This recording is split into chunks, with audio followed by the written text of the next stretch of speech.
नमस्कार, मैं हूँ राजीव। आप देख रहे हैं आपकी खबर। और शिव कुमार द्विवेदी जी हमारे साथ में है, जैसा कि आप अपने पैनल पर देख पा रहे होंगे। शिव कुमार जी, आपका बहुत बहुत स्वागत है।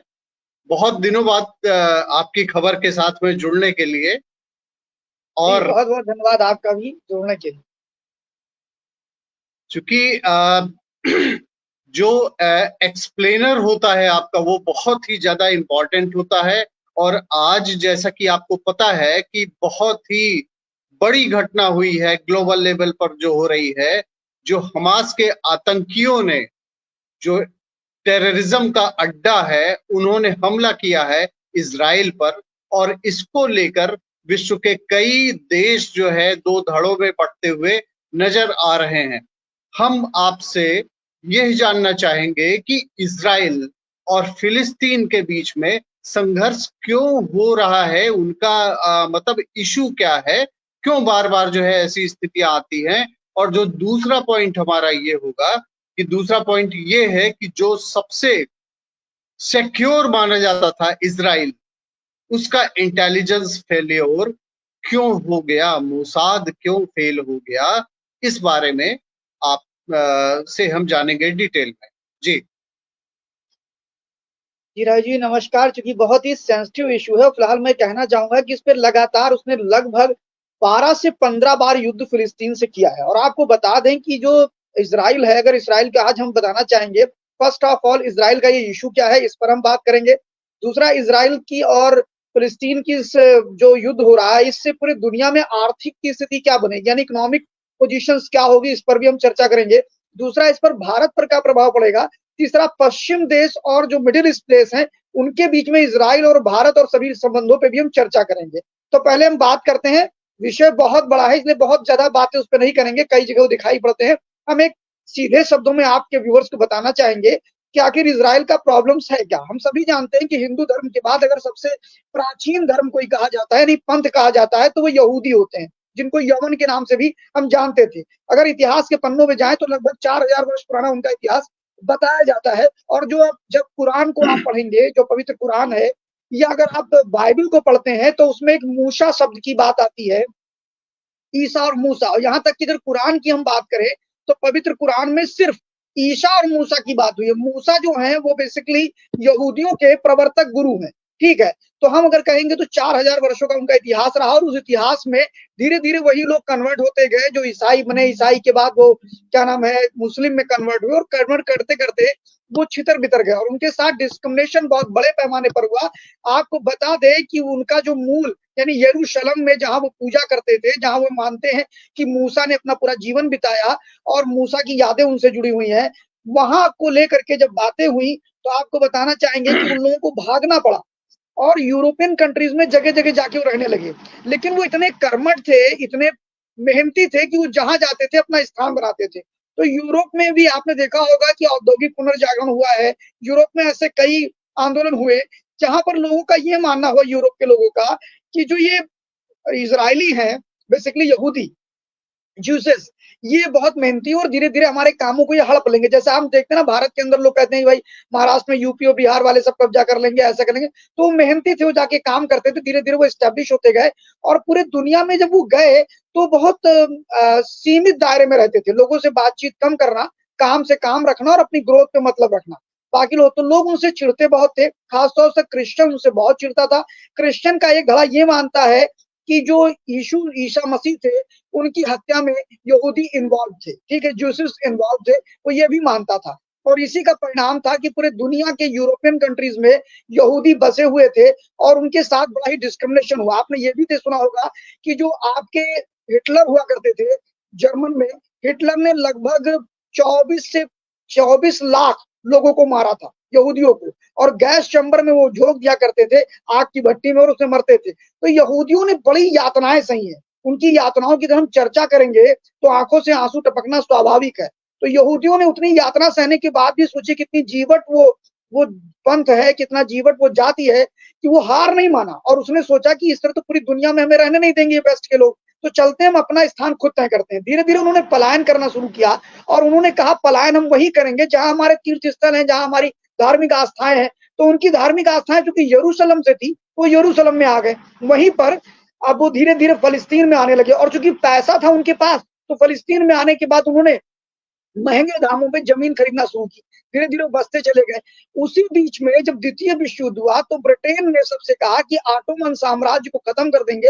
ऑटोमन साम्राज्य चूँकि मैं आपको बताया व्यूअर्स को बताना चाहूँगा ऑटोमन साम्राज्य यानी भारत के अंदर भी ऑटोमन साम्राज्य के मुसलमान सबसे अधिक हैं, ऑटोमन साम्राज्य को मानने वाले। ऑटोमन साम्राज्य मतलब ये था जो टर्की का जो खलीफा था, उसने पूरी दुनिया के लगभग 40 देशों में यानी ये भी कह सकते हैं कि पश्चिम एशिया और यूरोप के कुछ देशों को लेकर के 40 इसमें इज़राइल भी है, अर्जेनिया है, मिस्र है, यूनान है, लेबनान है, ऐसे कई देश है, नाइजीरिया है, सोमालिया है। इन सबको लेके ऐसे 50 देशों में लगभग ऑटोमन साम्राज्य का सिक्का चलता था। तो उस ऑटोमन साम्राज्य के लोगों ने उसको ब्रिटिश ने कहा कि अगर आप हमारा साथ दें, तो हम उनको बाहर खदेड़ देंगे और जीतने के बाद जब ये प्रथम विश्व युद्ध समाप्त होगा, तो अगर हम जीत जाते हैं, तो हम आपको फ़लस्तीन दे देंगे। ये ब्रिटेन के लोगों ने दोनों से समझौता किया। किससे-किससे किया? उन्होंने ये समझौता फ़िलिस्तीनियों से भी किया, यानी अरबों से किया और दूसरी तरफ उन्होंने यहूदियों से भी किया कि भाई आप हमारा साथ दीजिए युद्ध में, हम आपको पूरा सुरक्षा देंगे, पूरी चीज़ें देंगे। और उसमें एक आर्थर आर्थर का मैं उसमें बताना चाहूँगा कि जो ऑटोमन साम्राज्य को लेकर के जो ये समझौता किया ब्रिटेन ने दोनों को धोखे में रखा और अंत में जब प्रथम विश्व युद्ध समाप्त हो गया, द्वितीय विश्व युद्ध हुआ, तो उसमें उन्होंने कहा भाई अब हमें हैंडओवर करिए। तो उसने करा क्या साथ ही साथ 2 तरह के समझौते और हो रहे थे राजीव जी। मैं इसे बताना चाहूँगा वो समझौते कौन-कौन से थे। 1917 में आर्थर बेलफोर जो ब्रिटेन का बहुत बड़ा अधिकारी था, उसने ये समझौता किया और इसको नाम दिया बेलफोर डिक्लेरेशन, जिसमें उसने कहा यहूदियों से कि हम तुम्हें फ़िलिस्तीन का पूरा पार्ट दे देंगे, तुम यहाँ अपना देश बनाओ और पूरी तरह से रहो। यानी जो आज आप इज़राइल देख रहे हैं, वो मूलतः फ़िलिस्तीन ही था। वो गाज़ा पट्टी और जो भी आप देख रहे हैं वेस्ट बैंड और सारी चीज़ें या वेस्ट बैंक, वो सारी चीज़ें फ़िलिस्तीन थी, वहाँ पर कहीं भी इज़राइल नहीं था। इज़राइल बाद में बना और थोड़े-थोड़े रूप में बना। 1917 में जो वेलफेयर डिक्लेरेशन आया, उसके बाद अंग्रेजों ने एक और कूटनीति चली और वहां उन्होंने फ्रांस और रसिया से बातचीत किया और फ्रांस और रसिया से एक दूसरा समझौता अंग्रेज कर रहे थे। उन्होंने कहा जैसे हम जीतेंगे उसके बाद में जो ये इस्लामिक कंट्रीज यानी मिडिल ईस्ट के जो देश हैं वो आपस में उन्होंने बांट लिए, जिसमें उन्होंने जॉर्डन और मिस्र जो था वो तो दे दिया फ्रांस को और उसके बाद में जो टर्की का कुछ हिस्सा था वो ब्रिटेन ने यानी अंग्रेजों ने दे दिया, आपके रशिया को दे दिया टर्की का कुछ हिस्सा और फलस्तीन को ब्रिटिश ने अपने पास रख लिया। अंत में इसमें युद्ध की स्थिति आती गई, धीरे-धीरे माइग्रेशन बढ़ता गया और इज़राइलियों ने थोड़ा कॉलोनियां बनाना शुरू कर दिया। जब ये मामला तूल पकड़ने लगा, तो इज़राइलियों को बाहर भी खदेड़ा गया, वो भागे भी फिर आए और जब ये युद्ध की स्थिति पनप गई, तो ब्रिटेन ने कहा कि अब मैं नहीं संभालूंगा, अब मैं जा रहा हूँ भाई, अब करूँ क्या? तो उन्होंने इज़राइल से कह दिया पूरा देश तुम्हारा है, जो चाहो वो करो।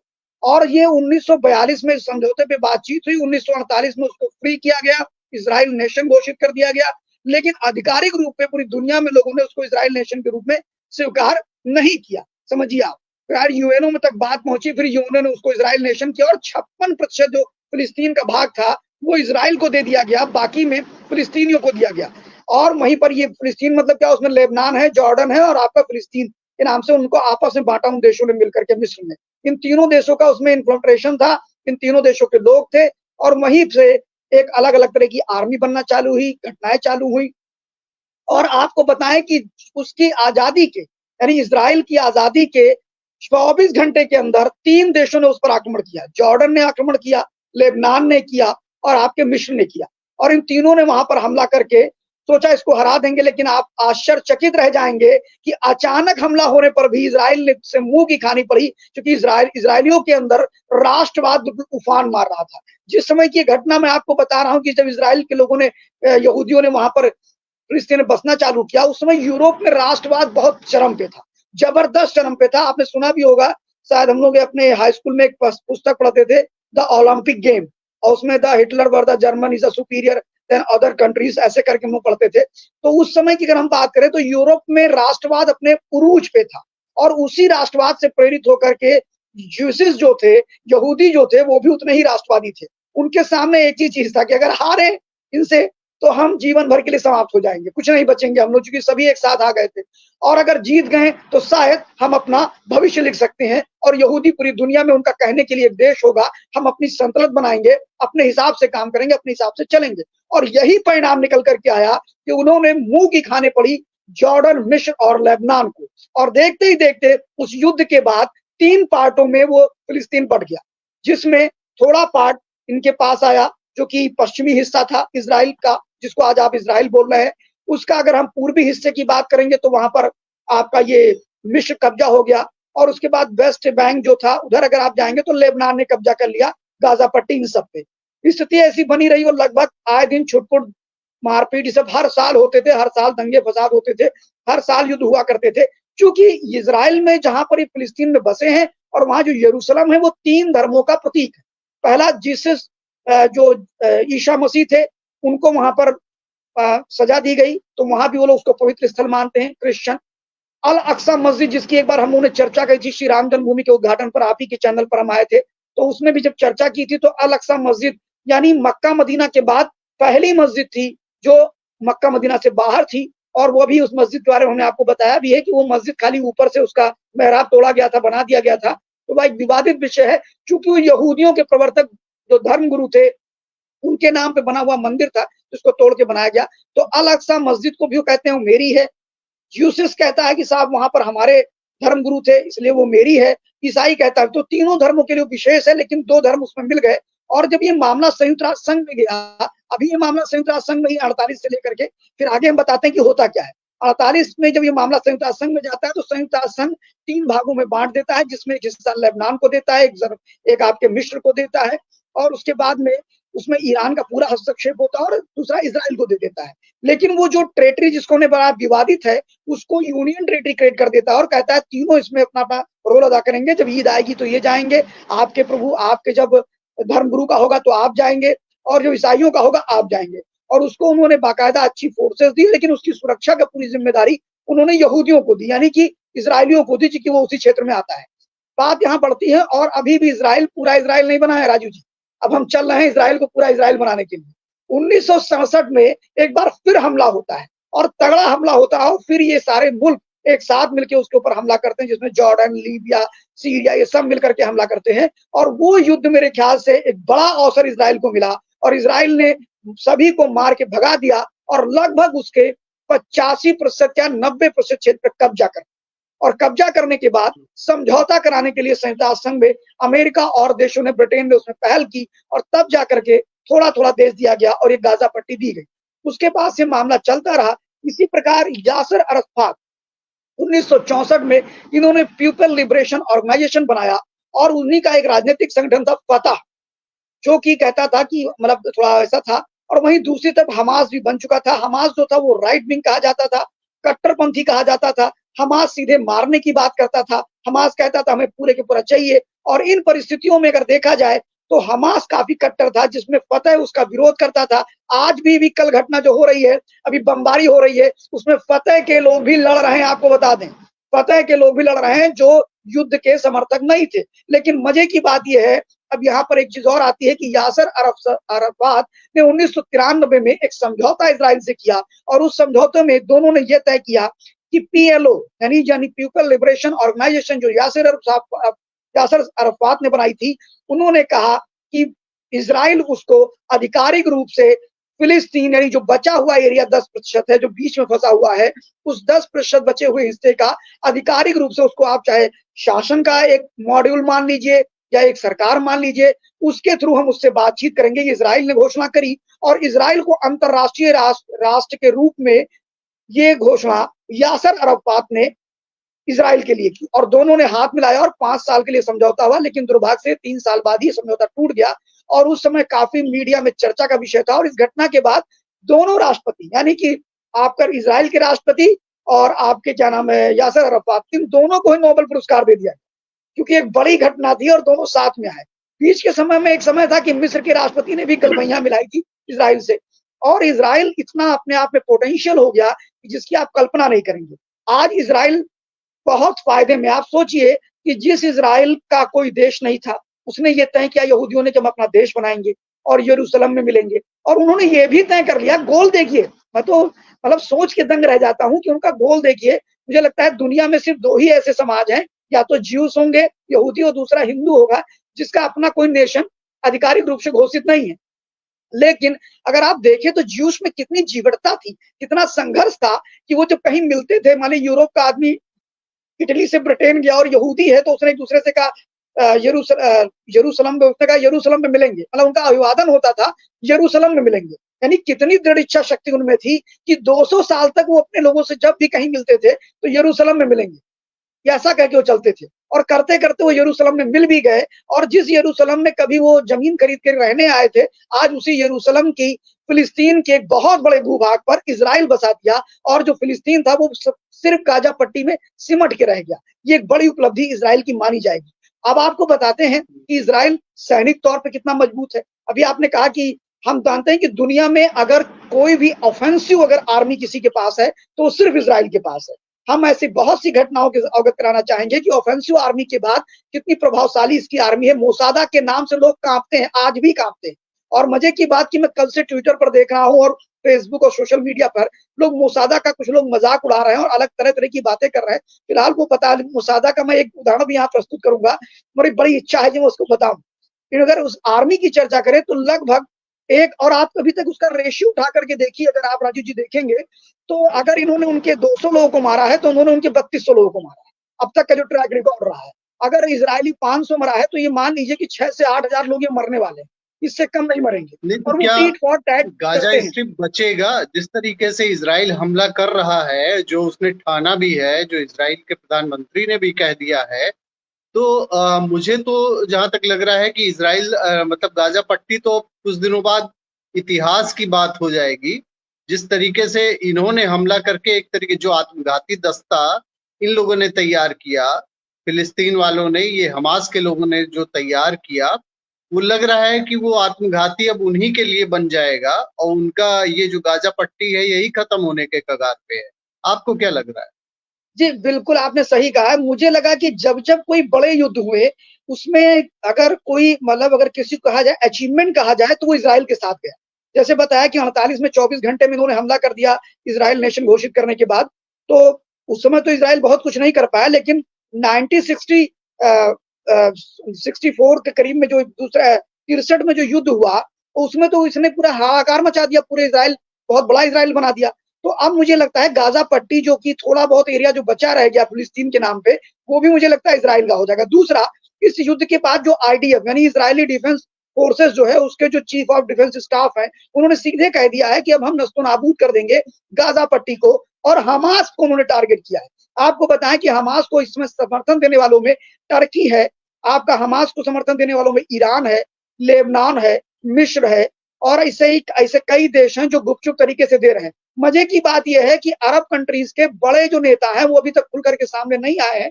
और एक बड़ी बात आईडीएफ ने कही है, यानी इजरायली डिफेंस फोर्सेस ने कहा है, उनके प्रवक्ता ने, कि जो बड़े वेपन्स इनके पास अचानक आए हैं, वो वेपन्स जो बाइडेन के जो अदूरदर्शी नेतृत्व था उसका परिणाम है कि उन्होंने जो हथियार छोड़ करके वो अफगानिस्तान से भागे हैं, वो हथियार इनको दिए गए हैं। लेकिन वहीं दूसरी तरफ इजराइल ये कह रहा है कि ईरान उनको पूरा प्रोटेक्ट कर रहा है। और ईरान के साथ साथ अभी आपने देखा कि संयुक्त राष्ट्र संघ में कल एक बहुत सुरक्षा परिषद की जो गोपनीय बैठक हुई, उसको लेकर के उसमें वीटो लगाने का काम चाइना ने किया। आपको बताएं कि चीन ने वीटो लगाने का काम किया, तो ये भी माना जा रहा है कि चीन भी इनको अंदर खाने समर्थन कर रहा है। लेकिन ब्लेम रशिया पे लगाया जा रहा है। आपको बता दें कि रशिया को इससे फर्क नहीं पड़ता, क्योंकि रशिया ऑलरेडी एक युद्ध कर रहा है। तो रशिया ने भी कहा है कि साहब इसको किसी संभाला जाए। फिलहाल दोनों लोग आपस में बात कर रहे हैं। अब बात यह आती है कि क्या मोसादा और जो इसकी आर्मी है वो इतनी पावरफुल है। आपको एक उदाहरण देना चाहूंगा आपके व्यूवर्स को कि कितनी पावरफुल आर्मी है और कितना पावरफुल मोसादा है। इसकी घटना की बात हम चर्चा करेंगे तो आपको बताना चाहेंगे कि यह घटना 29 अगस्त 1969 की है, जब उनकी एक फ्लाइट को वहां की लैला खालिदा, हमास की एक 29 साल की लड़की लैला खालिदा जो थी, उसने उनके एक एयरपोर्ट के एक प्लेन को उन्होंने हाईजैक करा। और हाईजैक करने के बाद उसमें युगांडा का जो राष्ट्रपति था ईदी अमीन, यानी वहां से वो फ्रांस के लिए चली, फ्रांस से उसको पेरिस जाना था, पेरिस जाने की बजाय वो युगांडा में उतार दिया गया।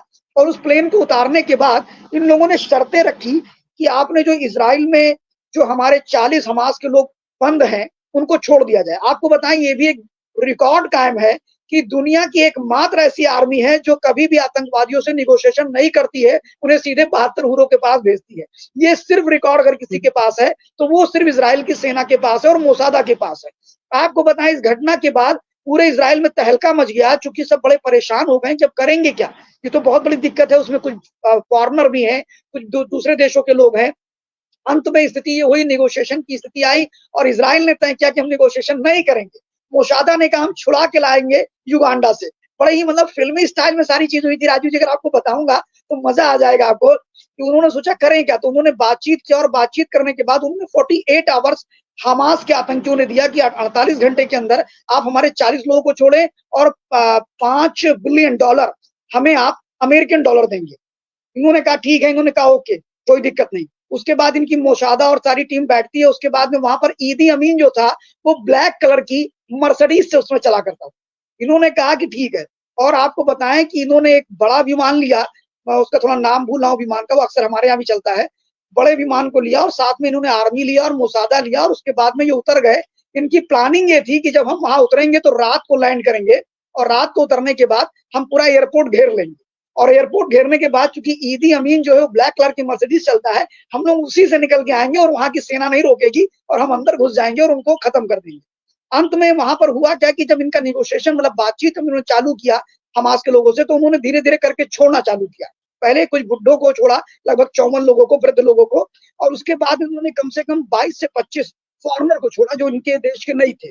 तो वहां जब इनको छोड़ा गया तो मोसाद कितना तेज था कि उसने उन लोगों से उनके हुलिये पूछे, उनके बैठने उठने का तरीका पूछा, वो कहाँ कहाँ खड़े हैं, कितने लोग हैं, ये सारी इंफॉर्मेशन ले ली। उसके बाद मोसाद जब आता है तो अपने साथ ब्लैक कलर की मर्सिडीज लेकर के वो लोग हवाई जहाज से उतरते हैं, जो बड़ा प्लेन होता है मालवाहक विमान, और अपने साथ सेना लेके उतरते हैं। और लेने के बाद जब वहां पहुंचते हैं तो उन्हें अचानक उनका प्लान फेल हो जाता है और उन्हें पता लगता है कि ईदी अमीन तो आज है ही नहीं है युगांडा में, और अगर उसकी हम ब्लैक कलर की मर्सिडीज लेके जाएंगे तो दिक्कत हो जाएगी। फिर पता लगता है कि उसने मर्सिडीज चेंज कर दी, वो व्हाइट कलर की मर्सिडीज लेके चल गया है। अब इनके पास समय नहीं था राजू जी, करें क्या, ये बहुत उचित स्थिति थी इनके हाथ। मानना पड़ेगा, सैल्यूट करना पड़ेगा इजरायली सेना को, उन्होंने उस समय बड़ा जोखिम लिया और उसी ब्लैक कलर की मर्सिडीज को लेकर अंदर घुस गए और उन्होंने युगांडा की सेना को गोलियों से छलनी कर दिया। और जब वहां पहुंचे तो उन्होंने अनाउंसमेंट किया अब यात्रियों से कि जो इजराइल के लोग हैं वो नीचे बैठ जाएं और हम बताएं कितने लोग हैं। उन्होंने कहा 4 लोग हैं और सारे नीचे चले गए। एक को सुनाई नहीं पड़ा, वो ऊपर खड़ा हुआ और इजरायली आर्मी ने अपने ही लोगों को गोली मार दिया उसको।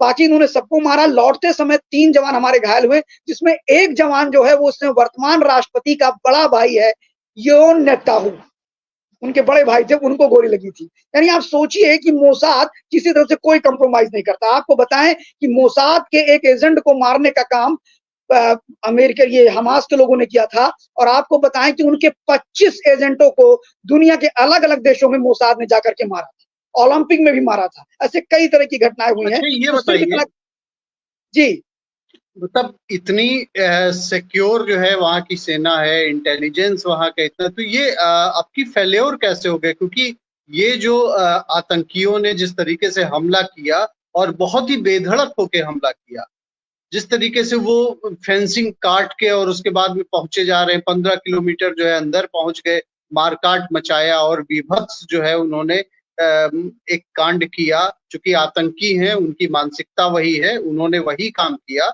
जो उनको करना था आतंकी होने के वजह से। तो ये मोसाद कैसे फेल हो गया? इजराइल पहली बार कैसे फेल हो गई? देखिए ऐसा नहीं है कि ये पहली बार ऐसा हुआ है, कई बार वो आए दिन ऐसे हमले करते रहते हैं। और चूंकि मोसाद के जो अपने सिक्योरिटी सिस्टम है वो उनको पहले से अलर्ट कर देते हैं। कभी कभी स्थितियां होती हैं कि हर बार तो आप अलर्ट नहीं हो पाएंगे। दूसरी चीज ये थोड़ा रेस्ट एश्योर्ड मोड में भी चले गए थे। इन्हें लग रहा था कि नहीं ऐसा हमास इतना इतना पावरफुल नहीं हो सकता है या इतनी इस स्थिति में नहीं आ सकता है। फिलहाल उन्हें ये पता है कि अगर हमें 2 मारोगे तो हम 100 मारेंगे, ये ऐसा हमास इजरायली सेना कहा करती है और उन्होंने करके अभी आप देखिए कि इजराइल के जो विपक्ष के नेता हैं उन्होंने कितना अच्छा काम किया कि वो तुरंत उन्होंने जो वो आर्मी में रह चुके थे उन्होंने तुरंत अपनी पोजीशन ली और कल से वो आर्मी को लीड कर रहे हैं। कल से वो वहां की एयरफोर्स वायुसेना सबके साथ कोऑर्डिनेट कर रहे हैं और लड़ रहे हैं। क्या भारत के अंदर ऐसा विपक्ष नहीं कर सकता है? पहली चीज। दूसरा चीज, नरेंद्र मोदी जी का स्टैंड देखिए, पूरी दुनिया में अमेरिका, फ्रांस, जर्मन, रशिया सब साथ में आ रहे हैं धीरे धीरे। और मुझे भारत के प्रधानमंत्री नरेंद्र मोदी जी पर गर्व होता है कि उन्होंने बिना एक क्षण गवाए तुरंत अमेरिका रशिया के साथ चले गए, वो इजराइल के साथ चले गए। ये एक बड़ी अच्छी घटना थी। आपको बताएं जिस प्रकार भारत ने निर्णय लिया है बड़ी चीज है। चूंकि आपको बताना चाहेंगे जब 26/11 भारत में हुआ था तो इसी मोसाद ने कहा था कि आप हमें अवसर दीजिए, हम ढूंढ ढूंढ के एक एक आदमी को मार देंगे। तब मनमोहन सिंह जी ने कोई इनिशिएटिव नहीं लिया था। आपको बताएं कि भारत से भी इनका व्यापार अच्छा चल रहा है। अगर इनकी दिक्कतें आती हैं तो सर्विस सेक्टर, जिसको आप टेक्नोलॉजी का सेक्टर मानते हो, सही, उन सेक्टरों में दिक्कत आएगी। आपको बता दें कि माइक्रोसॉफ्ट से लेकर के दुनिया की टॉप मोस्ट कंपनियों के जो बड़े ब्रांड हैं, उनका जो रिसर्च सेंटर है, यानी कि इनोवेशन जो होता है, वो इजराइल में ही होता है। आपको बताएं कि इजराइल सर्विस सेक्टर से सबसे अधिक जीडीपी ग्रोथ करता है और एग्रीकल्चर से 2.4% ही करता है। अब आप कहेंगे वो 2.4% एग्रीकल्चर में क्या करता है? वो गेहूं, धान ये सब नहीं बोता है, वो सरसों का तेल, सरसों नहीं बोता है, वो सीधे ट्यूलिप की खेती करता है। आज जो आप देखते हैं ना, बड़े बड़े बुके लेके आप जाते हैं लोगों के पास, ये बुके हुआ या फ्लावर्स हुआ या बिल्कुल यूनिक खेती जो है वो करता है, और सिर्फ एग्रीकल्चर पर 2.4% ही निर्भर है। बाकी वो सर्विस सेक्टर पर 67.9% निर्भर है। अब इस प्रकार की परिस्थिति में यहाँ तक कि अमेरिका से लेकर के दुनिया की बड़ी बड़ी कंपनियों को सॉफ्टवेयर से लेकर के सर्विस प्रोवाइड करने का काम इसराइल करता है, तो इसका प्रभाव पड़ेगा। भारत में हीरे हीरे के कटिंग का काम भी ये करता है और भारत से हीरा इंपोर्ट करता है। इसके अलावा अगर हम बात करें तो गोल्ड में भी बहुत परिवर्तन आएगा। गोल्ड का हमारा जो गेहूं वहां हम निर्यात करते हैं वो भी रुकेगा। ऐसे बहुत सी चीजें हैं जो दिक्कतें आएंगी। सबसे बड़ी चीज ये है कि अभी जो हमास है और इन सारे संगठन हैं, जिसको लेकर के भारत के अंदर जो परिस्थिति पैदा हुई राजू जी, कि कल रात को एक ट्वीट मैंने देखा जिसमें अलीगढ़ मुस्लिम विश्वविद्यालय के लोगों ने हाथों में तख्ती लेकर के और मोमबत्ती लेकर के जिस प्रकार हमास के समर्थन में खड़े हुए, एक आतंकी समर्थन में खड़े हुए, ये बड़ी भयावह स्थिति है। फिलहाल एक चीज बताना चाहेंगे कि इससे पहले भी जब 2014 में एक घटना घटी थी हमास पर, हमास ने अटैक किया था, इसी प्रकार मिसाइल से अटैक किया था और लगभग 15-16 बच्चे मर गए थे इजराइल के, तो इजराइल ने उसका प्रतिघात किया था और लगभग 300 इनके लोगों को मारा था। उसको लेकर के बड़ी विचित्र स्थिति थी कि नरेंद्र मोदी पहली बार चुनाव जीत के आए थे और पहला सदन का पहला सत्र था, उसमें 4 दिन तक सदन नहीं चलने दिया गया। आप सोचिए कि क्या अगर इजराइल और फिलिस्तीन के युद्ध में भारत को गाली दी जाएगी, भारत के प्रतिष्ठानों को तोड़ा जाएगा, भारत में आतंक मचाया जाएगा, भारत में दंगे होंगे, इसके लिए सरकार को अलर्ट रहना होगा। यही है जी, सबसे बड़ी समस्या यही, मैं आपसे सवाल भी पूछने वाला था चलते चलते, चूंकि टाइम जो है अब समाप्त हो रहा था, लेकिन सबसे बड़ा सवाल यही है कि एक तो हमास के आतंकियों ने घुस के पहले हमला उन्होंने किया, अब देश में, वो भी यूपी में जहां योगी सरकार है, वहां अलीगढ़ में लोग निकल के, तख्ती निकल के आतंकियों का समर्थन कर रहे हैं। ये भारत के लिए बहुत ही एक भयावह स्थिति भी है। भारत को बहुत ही अवेयर रहना पड़ेगा कि आतंकियों के समर्थक भी आतंकी ही माने जाएंगे, उनसे इस तरीके से निपटा जाना चाहिए जैसे एक आतंकियों के साथ में निपटा जाना चाहिए। और अलीगढ़ में जो कुछ हो रहा है या देश में अगर कहीं भी ऐसा होता है तो उनके साथ कोई भी रियायत नहीं बरतनी चाहिए, क्योंकि आतंकियों के समर्थक हैं ये, इन्होंने हमला किया है इजराइल पर। इजराइल में जो कुछ हुआ है, हमास ने जो कुछ किया है, उसमें भारत में जो है इन लोगों के प्रदर्शन का क्या मतलब है? आपको क्या लगता है? देखिए, सबसे बड़ी चीज ये है कि जब हमास ने अटैक किया तो भारत ही नहीं पूरी दुनिया में ऐसे लोग थे जो हमास के समर्थन में बहुत से लोग खड़े दिखाई पड़े। भारत में भी ट्विटर और सोशल मीडिया पे ऐसे लोग दिखाई पड़े, लेकिन जब उसका प्रत्युत्तर मिलना शुरू हुआ राजू जी, तो अब वो कह रहे हैं मानवता के लिए ये युद्ध बंद होना चाहिए। क्यों भाई? तुम जब घर में घुस के मार रहे हो तब मानवता नहीं देखी थी आपने? जिस प्रकार महिलाओं को आपने, वो भी विदेशी महिलाओं को, जिसमें लैला लैला करके एक आई थी, क्या नाम है, फॉरनर थी, उसको आपने नग्न करके उसके शव के साथ दुर्व्यवहार किया और बच्चों के साथ दुर्व्यवहार किया, उनको हलाल करने का काम किया, उनको काटने का काम किया। और भारत में भी यही होता है, पहले तुम गोधरा करोगे, जला दोगे, अगर उसकी प्रक्रिया लोगों ने कर दी तो सांप्रदायिक हो गए।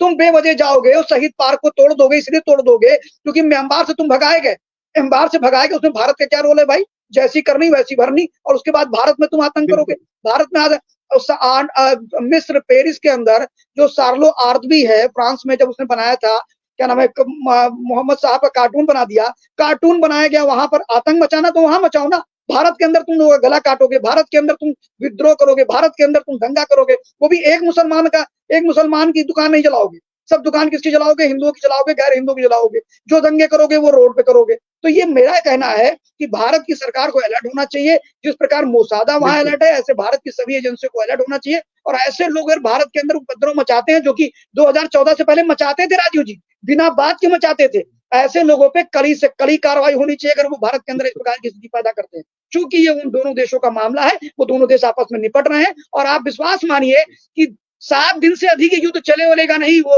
इजराइल है, वो हल्का फुल्का अटैक नहीं कर रहा है। रात को वहां पर बिना बिजली के ही गाजा पट्टी में बिजलियां जल रही थी रात भर, इतने आग निकल रहे थे वहां पर। तो ये मान लीजिए कि इजराइल बहुत दिनों तक युद्ध नहीं करने वाला, वो रशिया और यूक्रेन का युद्ध नहीं होगा, ध्यान रखिए आप।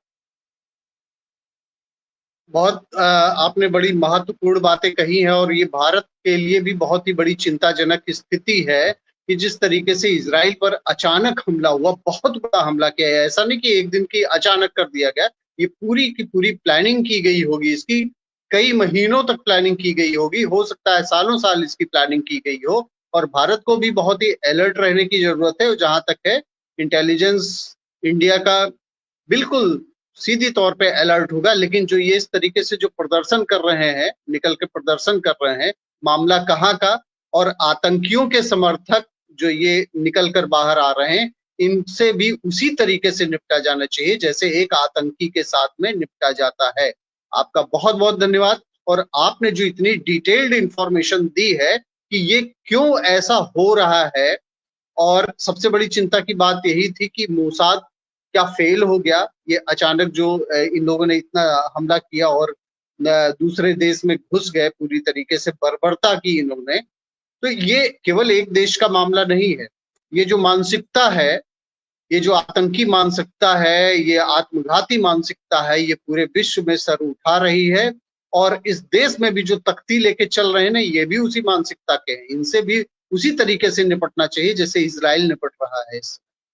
और भारत के लिए भी एक बहुत ही अलार्मिंग सिचुएशन है ये। और कहीं नहीं प्रदर्शन हो रहा है, यही प्रदर्शन हो रहा है, तो बहुत ही अलार्मिंग सिचुएशन है। इसको बहुत ही हल्के में नहीं लिया जाना चाहिए कि ये दूसरे देश का मामला है। बहुत बहुत धन्यवाद आपका, आपकी खबर के साथ में जुड़ने के लिए और बहुत ही डिटेल्ड इंफॉर्मेशन देने के लिए।